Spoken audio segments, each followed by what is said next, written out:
ونؤمن به ونتوكل عليه ونعوذ بالله من شرور أنفسنا ومن سيئات أعمالنا من يهده الله فلا مضل له ومن يضلله فلا هادي له وأشهد أن لا إله إلا الله وحده لا شريك له وأشهد أن محمدا عبده ورسوله أما بعد فإن خير الحديث كتاب الله وخير الهدي هدي محمد صلى الله عليه وسلم وشر الأمور محدثاتها وكل محدثة بدعة وكل بدعة ضلالة وكل ضلالة في النار فأعوذ بالله السميع العليم من الشيطان الرجيم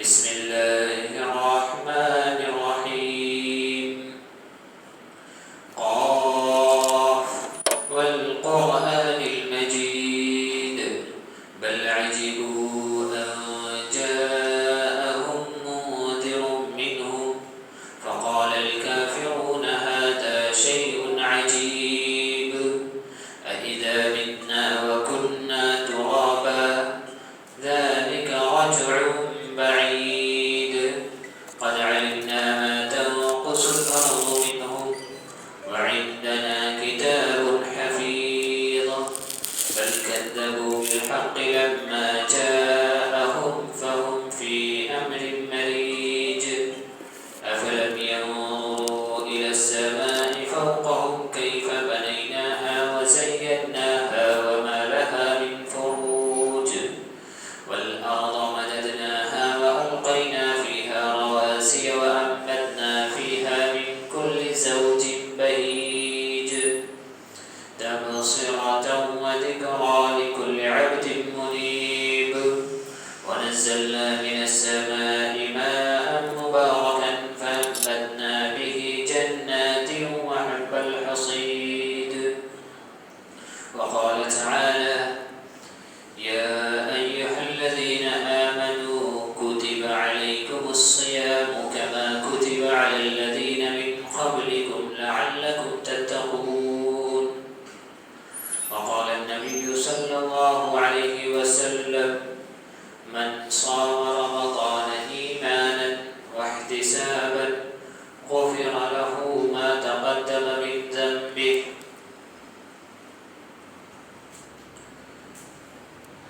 محترم سامعین کرام اور میری عزیز مائیں اور بہنیں، تمام قسم کی تعریفات صرف اور صرف اللہ وحدہ لا شریک کے لیے ہیں، جو تمام جہانوں کا خالق، مالک اور رازق ہے، جس نے ہمیں اس دنیا میں بیکار اور لاچار بنا کر نہیں بلکہ ایک بہترین امت کے طور پر، ایک بہترین مخلوق کے طور پر چن کر کے اس سرزمین پر بھیجا ہے۔ بعدہ درود ہو تمام انبیاء کرام علیہ السلام پر، بالخصوص ہمارے آخری نبی محمد رسول اللہ صلی اللہ علیہ وسلم پر۔ محترم حاضرین اور حاضرات، ہم جس مہینے سے گزر رہے ہیں، جس مہینے میں ہم ابھی داخل ہوئے ہیں، وہ مہینہ کوئی معمولی، کوئی چھوٹا موٹا رتبہ والا مہینہ نہیں ہے۔ یہ مہینہ بہت ساری اہمیتوں کا حامل ہے، بہت ساری فضیلتیں اس میں شامل ہیں، اور اس مہینے میں ہم اپنے نیکیوں کو جتنا ہو سکے بڑھا سکتے ہیں۔ لہذا یہ رمضان کا مہینہ ہمیں ایسے ہی جانے نہیں دینا چاہیے، رمضان کی فضیلتیں بہت ہیں، اس کے روزے کی فضیلت، اس میں قرآن پڑھنے کی فضیلت، اس میں نیکیوں کی فضیلت، سب ایک الگ درجے کی اہمیت رکھتی ہے۔ نبی کریم صلی اللہ علیہ وسلم کا فرمان ہے، من صام رمضان ایمانا واحتسابا غفر له ما تقدم من ذنبه، کہ جس نے رمضان میں ایمان یعنی اللہ پر یقین رکھتے ہوئے اور احتساب یعنی ثواب کی نیت سے، نیکی کی نیت سے روزے رکھے تو اس کے پچھلے گناہ معاف کر دیے جاتے ہیں، یعنی پچھلے ہمارے جو صغیرہ گناہ ہیں وہ معافی مل جائے گی اس رمضان کے مہینے کے روزے سے۔ اب اتنی بڑی فضیلت کہ ہمارے گناہ معاف ہو گئے، ہماری نیکیوں میں اضافہ ہو رہا ہے، کیا یہ فضیلت کم ہے؟ لیکن یہ ساری فضیلتیں ہمیں کب ملیں گی؟ دوسری فضیلت ایک جو ہے اللہ تعالیٰ کا ارشاد ہے قرآن میں نہیں بلکہ حدیث قدسی میں، کیونکہ وحی کے دو طریقے ہوتے تھے، ایک تو ڈائریکٹ قرآن میں آتے تھے یا پھر نبی کریم صلی اللہ علیہ وسلم کو اللہ تعالیٰ بتاتا تھا۔ تو اللہ تعالیٰ نے نبی کریم صلی اللہ علیہ وسلم سے کیا کہا؟ الصوم لی وانا اجزی بہ، کہ روزہ میرے لیے ہے اور میں ہی اس کا بدلہ دوں گا۔ کیا نماز ہم اللہ کے لیے نہیں پڑھتے؟ کیا دوسری نیکیاں ہم اللہ کے لیے نہیں کرتے؟ ساری نیکیاں تو اللہ کے لیے، لیکن بالخصوص روزے کو اللہ تعالیٰ نے کیا کہا؟ روزہ میرے لیے ہے اور اس کا بدلہ میں دوں گا۔ مطلب اس کا بدلہ کوئی معمولی نہیں ہے، یہ مہینہ کوئی معمولی نہیں ہے۔ لیکن یہ ساری فضیلتیں ہمیں کب ملیں گی؟ جب ہمارے اندر توحید جیسی نعمت ہوگی، جب ہم اللہ کو اللہ مانیں گے، جب ہم اللہ کو ایک ہر چیز میں مانیں گے، چاہے خالق ہونے کے اعتبار سے ہو، مالک ہونے کے اعتبار سے ہو، رب ہونے کے اعتبار سے ہو یا صفات میں ہو، ہر طریقے سے جب ہم اللہ کو ایک مانیں گے تبھی جا کر کے ہمیں یہ ساری فضیلتیں ملنے والی ہیں۔ ورنہ اس کی مثال ایسی ہے کہ ہم ایک بہت بڑی بلڈنگ بنا لیں، عالیشان بلڈنگ، چمک رہی ہے، لائٹ ساری چیز اس میں فنش ہے، لیکن ایک شخص آئے اور اس کا فرسٹ فلور گرا دے، اس کا فرسٹ فلور اگر گرا دے تو کیا اوپر کی بلڈنگ باقی رہے گی؟ نہیں رہ سکتی۔ فرسٹ فلور گرتے ہی پوری کی پوری بلڈنگ اوپر سے نیچے آ جائے گی، پوری بلڈنگ ختم، چاہے کتنے بھی اچھے میٹیریل سے بنائیں، کتنی بھی اچھے طریقے سے بنائیں، کتنی بھی اچھی فنیشنگ ہو، لیکن فرسٹ فلور ختم، پوری بلڈنگ ختم۔ بالکل اسی طریقے سے توحید ہے کہ اگر ہمارے اندر توحید نہیں تو ہمارے سارے اعمال برباد ہیں۔ اگر ہم اللہ کو اللہ کے طریقے سے نہیں مانتے ہیں تو ہمارا یہ روزہ، ہماری یہ نمازیں، ہماری ساری نیکیاں برباد ہیں۔ لہذا ضرورت ہے کہ ہم اللہ کو اللہ کے طریقے سے مانیں، یعنی ہم روزہ رکھتے ہیں کیوں؟ یا ایھا الذین آمنوا کتب علیکم الصیام کما کتب علی الذین من قبلکم لعلکم تتقون، کہ اے ایمان والو ہم نے تم پر روزے فرض کیے جیسا کہ پچھلی امتوں پر فرض کیے تھے۔ پچھلی امتیں بھی، ہم سے پہلے کی امتیں، موسیٰ علیہ السلام، عیسیٰ علیہ السلام، قوم لوط، قوم عاد، یہ ساری امتیں آئیں، ان پر بھی روزے فرض تھے، اور ہم نے یہ روزے تمہارے اوپر بھی فرض کیے۔ ان کے روزے کا طریقہ الگ تھا، ان کے روزے کے مہینے الگ تھے، ہمارے روزے کے مہینے، ہمارے روزے کا طریقہ الگ ہے، لیکن روزے ان پر بھی تھے، ہم پر بھی ہیں۔ آگے کیا کہا؟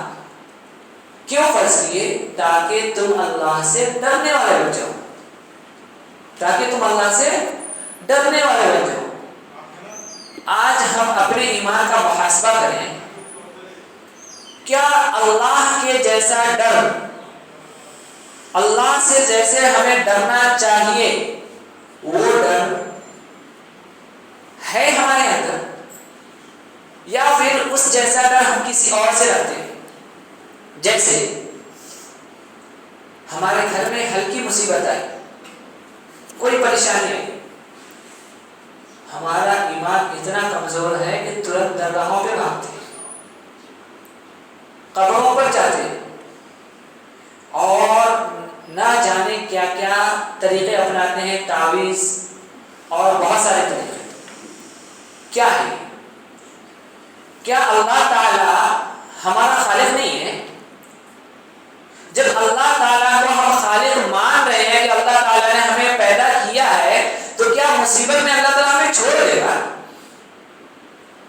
اگر ایک باپ گھر کو سنبھالتا ہے لیکن اس گھر کا بیٹا مصیبت کے وقت میں اپنے باپ کو وہ مصیبت نہ بتا کر کے کسی اور سے مصیبت شیئر کرے، تو باپ کیا کرے گا؟ بیٹے کو بہت معاف کرے گا، بیٹے کو بیٹا نہیں جانے گا، کچھ دن برداشت کرے گا، کچھ دنوں بعد کیا بولے گا؟ تجھے کیا ہو گیا؟ کوئی مصیبت ہوتی مجھے بتایا کر، باہر کیوں بتاتا ہے؟ یہی بات سے بالکل اسی طریقے سے اللہ تعالیٰ بھی یہی چاہتا ہے کہ کوئی بھی مصیبت آئے، کوئی بھی پریشانی آئے، مجھ سے بات کرو۔ وقال ربكم ادعوني استجب لكم، اللہ تعالیٰ قرآن میں کہہ رہا ہے ادعوني استجب لكم، مجھے پکارو میں تمہیں جواب دوں گا، تمہاری دعا قبول کروں گا۔ لیکن ہمارا حال یہ ہے کہ ہلکی مصیبت پر ہم ڈر جاتے، گھبرا جاتے، اور اللہ کا دربار چھوڑ کر غیر اللہ کا دربار پکڑتے ہیں۔ مزاروں پر جانا، قبروں پر جانا، اس سے مراد مانگنا، اس سے مراد مانگنا، یہاں یہ ساری چیزیں، جتنی محنت ہم مزاروں پر جا کر کرتے ہیں، جتنے یقین کے ساتھ ہم مزاروں پر دعائیں مانگتے ہیں، جتنی یقین کے ساتھ ہم غیر اللہ کو پکارتے ہیں، اس یقین کے ساتھ، اس دل کے جذبے کے ساتھ اگر ہم اللہ کو پکارنے لگ جائیں تو واقعی ہمارا ایمان اس لیول کا ہو جائے گا جس کا ہم یقین، جس کا ہم اندازہ نہیں لگا سکتے۔ ہمارے گھر میں بچہ پیدا نہیں ہوتا، 1 سال 2 سال انتظار کریں گے، اس کے بعد نہیں، چلو ایک درگاہ کو جا کے آتے ہیں، یہ ہمارا ایمان ہے۔ لیکن کیا اس بچے کے لیے ہم نے مسجد میں کتنے دن سر کو رگڑے؟ اس بچے کے لیے ہم اللہ سے کتنے دن دعائیں مانگے؟ اس بچے کے لیے ہم نے تہجد کی راتیں کتنی گزاری؟ کبھی نہیں۔ لیکن کسی نے کہا، درگاہ پر گئے، اتفاقاً بچہ پیدا ہوتا ہے۔ اب اتفاق سے بچہ جب پیدا ہوا، ہمارا یقین اللہ کو چھوڑ کر دوسرے پر آ گیا، قبر والوں پر آ گیا۔ کیوں؟ کیونکہ ہم درگاہ پر گئے تھے اور اس کی ایک حقیقت جانتے۔ پڑھائی کے وقت میں، جب ابھی میں پڑھ رہا تھا، اس وقت میں مالیگاؤں میں ایک ایسے ہی گھرانہ تھا، اور تقریباً 6 سال انہوں نے بچے کے لیے انتظار کیا، 1-2 سال نہیں، 6 سال انہوں نے بچے کے لیے انتظار کیا۔ وہ بھی کنورٹ ہوئے تھے بیچارے، درگاہ پر پہلے وہ بھی جاتے تھے، ان کے گھر والے پورے درگاہ والے تھے، لیکن وہ کنورٹ ہو کر کے ماشاءاللہ توحید میں آ گئے تھے۔ جب 6 سال کے انتظار پر بھی ان کو بچہ نہیں ہوا تو گھر والوں کے پریشر سے وہ اجمیر کو جانے کی کوشش کی، گھر والے پریشر ڈالے، اجمیر جانے کی کوشش کی، لیکن اتفاقاً ان کی ملاقات ایک اہل حدیث عالم سے ہو گئی۔ ہمارے ڈاکٹر ہیں، وہ مالیگاؤں میں، ڈاکٹر کے پاس گئے، وہ عالم بھی ہیں، ڈاکٹر بھی ہیں۔ انہوں نے مشورہ دیا کہ ایک کام کرو، گھر والے تمہیں بولے درگاہ کو جانے، تمہارا من نہیں مانتا درگاہ کو جانے کے واسطے، ایک کام کرو، 10 دن کا ٹکٹ ہے اجمیر کا، 10 دن تم اجمیر کو نہیں جا کے میرے یہاں رک جاؤ، کہیں اور چلے جاؤ، کہیں ٹور پہ چلے جاؤ، اجمیر کو مت کرو، کہاں جانے کا، کہاں تو ٹور پہ چلے جاؤ۔ انہوں نے ایسا چاہیے، وہ ٹور پہ گئے، گھوم کر کے 10-15 دن کے بعد گھر کو واپس لوٹے۔ گھر میں کیا بتایا، اجمیر کو گیا تھا، اتفاقاً اگلے سال ان کے گھر میں بچہ پیدا ہو۔ ذرا غور کیجیے گا اس بات پہ، اس کہانی پر۔ اتفاقاً اگلے سال ان کے گھر میں بچہ پیدا ہو گیا۔ کیا وہ اجمیر کو گئے تھے؟ نہیں، پھر بھی ان کے گھر میں بچہ پیدا ہو، کیونکہ ان کا یقین تھا اللہ پر، اور گھر والوں کا یقین تھا قبر پر۔ گھر والوں کا یقین تھا قبر پر، ان کا یقین تھا اللہ پر۔ وہ قبر کو نہیں گئے، گھر والے سمجھے قبر کو گئے، اور ان کے گھر میں بچہ پیدا ہوا۔ جب بچہ پیدا ہوا تب انہوں نے اپنے گھر والوں کو بتایا، ابو جان آپ مجھے پریشر ڈالے، میں گیا، لیکن میں مزار کو نہیں گیا، میں گھومنے چلے گیا تھا، گھوم کے آیا، اور مجھے بچہ پیدا ہوا۔ آپ کہہ رہے کہ یہ اجمیر کو گئے اس واسطے بچہ پیدا ہوا، ایسا نہیں ہے۔ تو اس بات کو یاد رکھیں، یہ وجہ کیا بنتی ہے اصل کہ شیاطین جو ہمارے کھلے دشمن ہیں، اللہ تعالیٰ اعلان کیے ہوئے ہیں کہ شیطان ہمارا کھلا دشمن ہے۔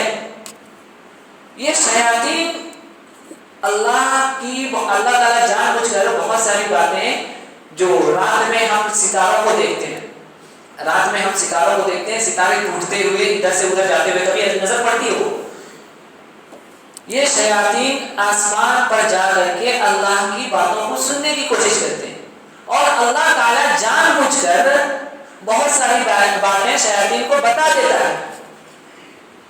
اب یہ شیطان ہماری مستقبل کی باتیں سنتا ہے، اللہ کے فیصلے سنتا ہے بہت ساری۔ جب اس کو یقین ہوتا ہے کہ اس بندے کے ساتھ یہ مصیبت ہے اور یہ مصیبت دور ہونے والی ہے، اللہ کا فیصلہ جب اس کو معلوم ہوتا ہے، تو شیطان پوری کوشش میں لگ جاتا ہے کہ یہ کیسے بھی مزار ہو جائے، اس لیے کہ اللہ تعالیٰ کا فیصلہ آ چکا ہے کہ اس سال اس کی یہ مصیبت دور ہونی ہے۔ جب اللہ کا فیصلہ آ گیا تو مزار کو گئے نہیں گئے اس سے ہمیں مطلب نہیں ہے، وہ فیصلہ ہو کر رہنا ہے، لیکن شیطان کو معلوم کیا ہو گیا کہ اس کی یہ مصیبت دور ہونے والی ہے، لہذا وہ پوری کوشش کرتا ہے کہ یہ بندہ کیسے بھی مزار ہو جائے، کیسے بھی مزار ہو جائے، خبر بات پاس جائے، دعا مانگے، کیونکہ اس سال اس کی مصیبت دور ہونے والی ہے۔ تو وہ مزار کو جائے نہیں جائے، اس کی مصیبت تو ایسے بھی دور ہونے والی تھی، لیکن شیطان اس کو اتنا پریشر ڈالتا ہے، اتنا پریشرائز کرتا ہے کہ وہ مجبوراً کسی نہ کسی طریقے سے مزار کو جاتا ہے، دعا مانگتا ہے، اور پھر وہ مصیبت اس کی دور ہو جاتی ہے۔ تو مطلب کیا ہے، اگر ہمارا یقین ہو، جس طریقے سے ہم قبر پر یقین کرتے ہیں، جس طریقے سے ہم قبر والوں سے ڈرتے ہیں، جس طریقے سے ہم مزار والوں سے ڈرتے ہیں، اس مردہ شخص سے ڈرنے کے بجائے اگر ہم اللہ سے وہ ڈر رکھیں تو وہ چیز ہمیں ملنے والی ہے، بس یقین کی دیری، یقین کی کمی ہے۔ اللہ پر یقین، اللہ کا ڈر، جس طریقے سے اللہ سے ہونا چاہیے وہ ڈر اگر ہمارے اندر آ جائے تو لعلکم تتقون، یہ چیز ہمارے اندر آ جائے گی۔ اللہ تعالیٰ نے روزے کی جو اصل وجہ بتائی کہ روزہ تمہارے اوپر فرض کیا گیا تاکہ تم اللہ سے ڈرنے والے بن جاؤ۔ یہ ڈر اگر اللہ کا ہمارے اندر آ جائے، یہ خوف اگر ہمارے اندر اللہ کا آ جائے، بزرگوں اور مردوں کا چھوڑ کر، تو پھر لعلکم تتقون کی اصل وجہ ہمیں سمجھ میں آ جائے۔ دوسری چیز کہ روزہ یہ ہمیں اپنے خواہشات پہ کنٹرول کرنے کا ایک بہت اہم ذریعہ ہے۔ انسان بہت ساری چیز خواہش کرتا ہے، اور خواہش کرنے میں کچھ بھی خواہش کر سکتا ہے، اچھی ہوتی ہے، بری ہوتی ہے، لیکن روزے کی حالت میں، روزے کا مطلب کیا ہے کہ اللہ کا حکم سب سے اوپر، کچھ بھی ہو جائے اللہ کا حکم ہمیں ماننا ہے سب سے پہلے، بعد میں دنیا والوں کا حکم ماننا ہے، پہلے اللہ کا آرڈر، بعد میں دوسروں کا آرڈر۔ اور اسی چیز کو ہم بولتے ہیں خواہشات پر کنٹرول، کہ ہمارا من کچھ اور چاہ رہا ہے، ہم کچھ اور چاہ رہے ہیں، لیکن اللہ کا حکم کچھ اور ہے۔ جیسے ہمیں بھوک لگتی ہے، ہم کھانا چاہتے ہیں، ہمیں پیاس لگتی ہے، ہم پینا چاہتے ہیں، ہمیں غلط چیز دماغ میں آتی ہے اور کرنا چاہتے ہیں، جھوٹ بولنے کا من کرتا ہے، جھوٹ بولنا چاہتے ہیں، کبھی کوئی ہمیں مار دیا غصہ آتا ہے، گالی دینا چاہتے ہیں، لیکن اسی وقت ہمیں یاد آتا ہے کہ ہم روزے سے، اسی وقت یاد آتا ہے کہ اس گالی دینے سے اللہ تعالیٰ نے ہمیں منع کیا ہے، اسی وقت یاد آتا ہے کہ کوئی چیز کھانے پینے سے اللہ تعالیٰ نے ہمیں منع کیا ہے، اسی وقت یاد آتا ہے کہ اس روزے کی حالت میں بالخصوص اللہ تعالیٰ نے ہمیں لڑنے جھگڑنے سے منع کیا ہے، ہم رک جاتے ہیں۔ اور یہ رکنا اللہ کے لیے، یہ کسی بھی اپنی پوری خواہشات کو کنٹرول کرنا اللہ کے لیے، یہی ہے لعلکم تتقون، یہی ہے لعلکم تتقون کہ تم ڈرنے والے بن جاؤ اللہ سے۔ ہمیں بھوک لگتی ہے، ہم کھانا چاہتے ہیں، لیکن ڈر ہوتا ہے، کیا چھپ کر ہم کھا سکتے ہیں؟ روزہ ایسی چیز ہے کہ چھپ کر رکھنے والی چیز ہے، اگر ہم چاہیں تو روم میں بیٹھ کر کے کچھ بھی اکیلے میں کھا سکتے ہیں، کون دیکھ رہا ہے؟ لیکن وہ یقین ہوتا ہے کہ اللہ تو دیکھ رہا ہے۔ باقی اور چیزوں میں ہمیں وہ یقین نہیں آتا ہے، لیکن روزے کی حالت میں ہمیں یقین ہوتا ہے کہ اکیلے میں بھی ہم نہ پانی پئیں گے نہ کھانا کھائیں گے۔ کیوں؟ ہمیں یقین ہوتا ہے کہ ہم نے روزہ اگر کچھ کھا لیا تو اللہ تو دیکھ رہا ہے، روزہ ٹوٹ گیا، بھلا سے ہمیں کسی نے نہیں دیکھا، اکیلے میں ہم نے سب کچھ لیا، لیکن وہ یقین روزے کی حالت میں ضرور آتا ہے۔ روزے کی حالت میں مجھے نہیں معلوم کہ کوئی شخص چھپ کر کے کھاتا پیتا ہو اور پھر وہ ہوتا ہو میں روزے سے ہوں، بھلا سے جھوٹ بولتے وقت یہ خیال میں نہیں آئے گا۔ ہم زندگی میں، کاروبار میں، بزنس میں، ادھر ادھر اپنے کام میں جھوٹ بول لے جاتے ہیں، اس وقت یہ خیال نہیں آئے گا کہ اللہ تعالیٰ دیکھ رہا ہے۔ کسی سے لڑائی جھگڑے میں یہ خیال نہیں آتا، ہم گالی دے دیتے ہیں، اور بھی جتنے برے کام ہیں اس وقت یہ خیال نہیں آتا ہے، لیکن روزے کی حالت میں کوئی اپنے بارے میں اتنا سوچے، کیا روزے کی حالت میں اکیلے میں وہ کھا پی سکتا ہے؟ نہیں۔ کیوں؟ روزہ ایسی چیز ہے جو لعلکم تتقون والی ہے، روزہ کوئی معمولی نہیں ہے، اللہ سے ڈرانے والی ہے۔ اور یہ لعلکم تتقون جب ہمارے اندر آ جائے، اللہ کا ڈر ہمارے اندر آ جائے، تو انشاءاللہ پھر یہاں سے ہماری زندگی تبدیل ہونے لگتی ہے، یہاں سے ہماری زندگی بدلنے لگتی ہے۔ ایک چیز پر ہم اللہ سے ڈرے، دوسری چیز پھر وہ چیز ہمارے اندر آتی ہے، پھر کبھی جھوٹ بولیں گے تو خیال آئے گا رے اللہ دیکھ رہا ہے، پھر کبھی گالی دیں گے تو خیال آئے گا رے اللہ دیکھ رہا ہے، پھر کبھی کسی کے ساتھ غلط کریں گے تو خیال آئے گا رے اللہ دیکھ رہا ہے۔ تو یہ ساری چیز کب آئے گی؟ جب ہمارے اندر توحید ہوگا، جب ہم اللہ کو اللہ مانیں گے، اس کے ذات، اس کی صفات سب میں۔ جیسے ہم غیر اللہ پر اتنا تو یقین کرتے ہیں، جو قبر پر جاتے ہیں قبر والے، وہ کوئی بھی غلط کام بولیں گے بھی نہیں جلدی، اگر مزار کو جا کے آئے تو بولیں گے بھی نہیں۔ کیوں؟ ان کو یہ یقین ہوتا ہے کہ وہ سننے والے، ان کو یہ یقین ہوتا ہے کہ ہمارے پیر بابا سن لیں گے، جبکہ اللہ تعالیٰ خود کہہ رہا ہے کہ إِنَّكَ لَا تُسْمِعُ الْمَوْتَ وَلَا تُسْمِعُ الصُّمَّ الدُّعَاءَ إِذَا وَلَّوْا مُدْبِرِينَ، تم مردوں کو سنا نہیں سکتے، مردے مرنے کے بعد ختم، ان کی کہانی ختم، ان کے قصے ختم۔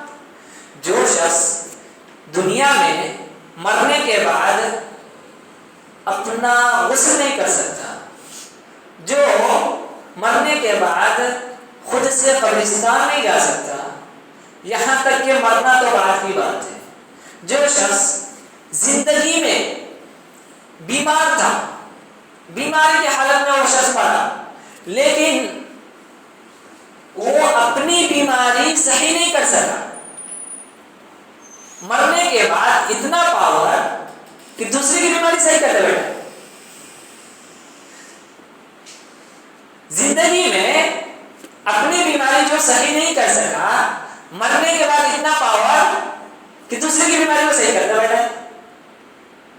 یہ ذرا سا ہمیں دماغ میں آنی چاہیے بات، زیادہ کوئی مشکل نہیں ہے، توحید سمجھنے کے لیے بہت آسان ہے، خالی دماغ ہو اگر ہم صحیح استعمال کریں تو یہ چیز سمجھ میں آتی ہے۔ اور بالخصوص اس چیز کو آپ ریئلائز کریں گے، دیکھیں گے کہ بہت ساری جگہوں پر ایسے مزار ہیں جو نئے بنے، جو ابھی عنقریب میں 5 سال 10 سال پیچھے بنے، ان مزاروں کے بارے میں آپ جا کر پوچھیں گے کہ مزار کس کی ہے، اس کا بیٹا کون ہے، اس کے وارثین کون ہے، اور اس کی زندگی نکالنے کی کوشش کریں گے تو آپ کو خود بخود سمجھ میں آئے گا کہ یہ کیسا بندہ تھا۔ میں نے بہت سارے ایسے مزار دیکھے ہیں اور کبھی کبھی تو ہنسی آتی کہ ایسے ایسے لوگوں کی مزار انہوں نے بنا رکھی ہے جو شرابی تھا، جس کی زندگی اسلام نام کی کوئی چیز نہیں تھی، جس کی زندگی میں صرف گناہوں کا انبار تھا، وہ ایسے شخص کو بھی انہوں نے قبر میں گاڑنے کے بعد اس کا مزار بنا رکھا ہے۔ اور جو شخص دنیا میں لعنت کا مستحق تھا، جو شخص دنیا میں گناہوں کا کاروباری تھا ایک طریقے سے، اس شخص سے ہم جا کر دعا مانگیں اور وہ دعا قبول ہو جائے، یہ شیطان کی چال ہے۔ اس شخص سے ہم دعا مانگیں اور وہ دعا قبول ہو جائے، شیطانی چال ہے ہمیں بتانے کے لیے کہ ہماری جو دعا ہے وہ قبول ہوئی ہے اس کی وجہ سے۔ حالانکہ میں نے شروع میں بتایا دعا کیوں کیسے قبول ہوتی ہے، اللہ تعالیٰ قبول کرنا چاہتا ہے اور جب وہ فیصلہ آتا ہے تو شیطان ہمیں ورگلاتا ہے اور پھر ہم اس راستے پہ چلے جاتے ہیں۔ لہذا اگر جس طریقے سے ہم دوسروں پر سننے کا یقین رکھتے، دوسروں پر دیکھنے کا یقین رکھتے، اس طریقے سے اللہ کے سننے اور دیکھنے پر یقین رکھیں گے تو ہمارے دل میں لعلکم تتقون والی صفت پیدا ہوگی۔ اور یہ لعلکم تتقون صرف رمضان میں نہیں، صرف روزے کی حالت میں نہیں، بلکہ ہر حالت میں ہمارے اندر ہونا چاہیے۔ جھوٹ بولنے سے پہلے سوچیں کہ اللہ دیکھ رہا ہے، اللہ سن رہا ہے۔ غلط کام کرنے سے پہلے سوچیں کہ اللہ دیکھ رہا ہے، اللہ سن رہا ہے۔ کہیں پر بھی ہو، روم کے اندر ہو، روم کے باہر ہو، اکیلے میں ہو، جنگل میں ہو، کہیں پر بھی ہو، ہر حالت میں ہمیں اللہ دیکھ اور سن رہا ہے۔ یہاں تک کہ سورہ ملک کی آیت ہے وَهُوَ اللَّطِيفُ الْخَبِيرُ، ہم مجمع میں بھی بیٹھے ہوئے ہیں لیکن دل میں اگر کوئی غلط بات کھٹکتی، ہم نے سوچا نہیں، ابھی دماغ میں بات آئی نہیں، دل میں بات کھٹکی کسی غلط چیز کی، وَهُوَ اللَّطِيفُ الْخَبِيرُ، اس کھٹک کو بھی وہ جانتا ہے۔ یہاں تک کہ اللہ کے دیکھنے اور سننے کے بارے میں بتایا گیا کہ اللہ تعالی کالی رات میں، کالے پتھر پہ، کالی رات بالکل اندھیری رات، اس اندھیری رات میں کالے سے کالے پتھر ایسے بھی نظر نہیں آئے، وہ اس کالے پتھر پہ کالی چیونٹی، کالی رات میں کالی پتھر پہ کالی چیونٹی، وہ بھی جب چلتی ہے تو اس کے پیر کی آواز اللہ سنتا ہے اور اس کے پیر کو اللہ دیکھتا ہے۔ یہ اللہ کی سماعت اور یہ اللہ کی بصارت ہے۔ جب اللہ کی سماعت، اللہ کی بصارت لامحدود ہے جس کا آپ تصور نہیں کر سکتے، تو پھر ہم غیر اللہ کے سامنے جا کر کے کیوں دعا کریں؟ غیر اللہ کے سامنے جا کر کے ہم کیوں گڑگڑائیں؟ وہی چیز ہم اللہ کے لیے، اللہ کے راستے میں، اللہ کی مسجدوں میں آ کر کے ہم دعائیں کریں گے، اللہ سے ڈریں گے، اللہ کو سمیع اور بصیر مانیں گے، تو پھر وہ چیز ہمیں ملنے والی ہے اور اس کا بدلہ بھی ملنے والا ہے۔ چل جائے کہ ہم اگر غیر اللہ کے پاس جائیں، غیر اللہ سے عبادت کریں، غیر اللہ کے سامنے سجدے کریں، تو ہمیں اس کی سزا ملنے والی ہے، اور یہ سزا ایسی ہے ان اللہ لا یغفر ان یشرک بہ ویغفر ما دون ذلک لمن یشاء، اللہ تعالی شرک کو کبھی معاف نہیں کرے گا، باقی سارے گناہ معاف ہو سکتے ہیں۔ لیکن شرک یہ ایسا گناہ ہے جو کبھی معاف نہیں ہوگا سوائے اس کے کہ وہ شخص توبہ کرے اور چھوڑ دے اس کام کو اور اللہ تعالیٰ سے سچے دل سے توبہ کرے کہ اے اللہ غلطی ہوئی، انجانے میں ہوئی، نہیں معلوم تھا، میں نے کر لیا، لیکن تو غفور رحیم ہے، تو رحمان ہے، تو معاف کر دے، مجھ پر رحم کر، آج کے بعد سے میں یہ گناہ نہیں کروں گا۔ اللہ تعالیٰ معاف کرنے والا ہے، اللہ تعالیٰ صرف شدید العقاب نہیں ہے۔ اور یہ چیز ہمیشہ یاد رکھیں، کوئی بھی گناہ کرتے وقت یہ مت سوچیں کہ ہم گناہ کر رہے ہیں بعد میں معافی مانگ لیں گے، یہ بہت بہت خطرناک چیز ہے۔ کیونکہ یہ تصور انسان کو آلسی پنا کی طرف لے جاتا ہے، سستی کی طرف لے جاتا ہے، اور یہ سستی ایسی ہوتی ہے کہ گناہ کرتے جاتے ہیں اور توبہ کی توفیق ہم سے چھین جاتی ہے۔ لہذا جتنا جلدی ہو سکے اپنی زندگی میں توبہ کو لائیں، اللہ سے ڈرنے والے بن جائیں، غیر اللہ سے اللہ کی طرف آ جائیں، تاکہ ہماری نمازیں، ہمارے روزے یہ قبول ہوں، اور یہ لعلکم تتقون والی صفت اللہ کے لیے رکھیں۔ اللہ کے علاوہ دنیا میں ہمیں کسی سے ڈر نہیں، اس لیے کہ نبی کریم صلی اللہ علیہ وسلم کی ایک حدیث آخری میں بتا دیتا ہوں کہ ابن عباس رضی اللہ عنہ کو نصیحت کرتے ہوئے کہتے ہیں کہ ساری دنیا بھی اگر تمہارے خلاف ہو جائے نا، ساری دنیا، ایک آدمی نہیں، پوری کی پوری دنیا بھی اگر تمہارے خلاف ہو جائے نا، لیکن اگر اللہ تمہارے ساتھ ہے تو تمہارا کوئی مال پیدا نہیں کر سکتا۔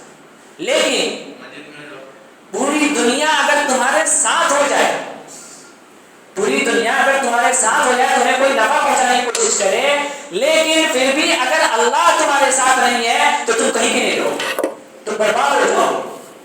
لہذا کبھی بھی کسی بھی کام میں، کاروبار میں ہو، مسجد میں ہو، کسی بھی چیز میں ہو، اللہ کا ڈر اپنے دل میں رکھیں، اور کبھی بھی کوئی بھی کتنا بھی پریشر کرے، کتنا بھی ہمارے اوپر برڈن ڈالے کہ غلط کام کرنا ہے، پیسے کے لیے ہو، کسی بھی طریقے سے ہو، اس کو لات ماریں، اس کاروبار کو ختم کریں، اس نوکری کو ختم کریں، لیکن اللہ کے خلاف نہ جائیں، سیدھا کہیں یہ ہمارے اللہ کے حکم، اللہ کے رسول کے حکم کے خلاف ہے، میں یہ کام نہیں کر سکتا، چاہے اس کے لیے میری جان چلی جائے۔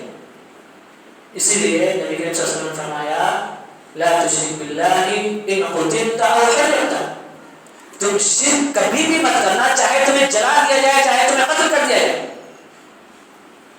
ان قتلت او حرقت، چاہے جلا دیا جائے، چاہے قتل کر دیا جائے، کچھ بھی ہو جائے، شرک مت کرنا۔